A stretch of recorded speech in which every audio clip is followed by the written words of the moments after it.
Chanakya international academy உங்களுக்குள் இருக்கும் தலைவரை வெளிக்கொண்டு வரும் பியூர் பாலிடிக்ஸ் பயிற்சி பட்டறை. நேரடி மற்றும் இணைய வழி. கான்டாக்ட் 7338824242.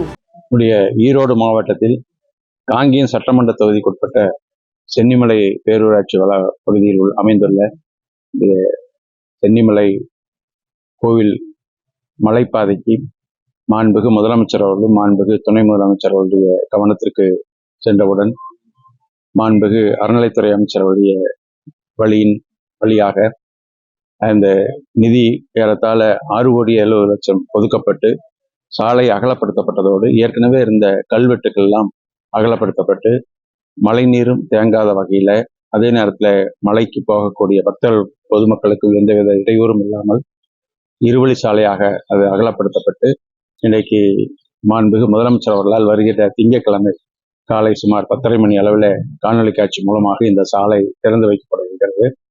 ஏறத்தாழ பல லட்சம் மக்கள் வந்து செல்லக்கூடிய இந்த சென்னிமலை சுப்பிரமணிய ஆண்டவர் கோயில் இந்த சாலை வசதி நிச்சயமாக பக்தர்களுக்கும் பொதுமக்களுக்கும் சிறப்பான முறையில் பயன்படும் என்பது நம்பிக்கை ஏற்பட்டுள்ளது.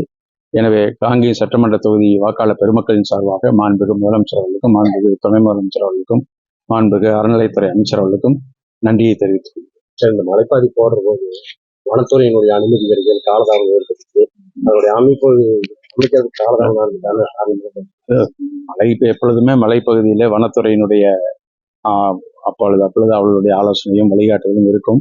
எனவே தடைகள் வந்தாலும் அதையெல்லாம் சரி செய்து சாலை முழுமையாக அமைக்கப்பட்டு விட்டது. இனி எந்த ஒரு சுமார் 10 ஆண்டு காலத்துக்கு எந்த விதமான எந்த ஒரு பாதிப்பும் இருக்கும்.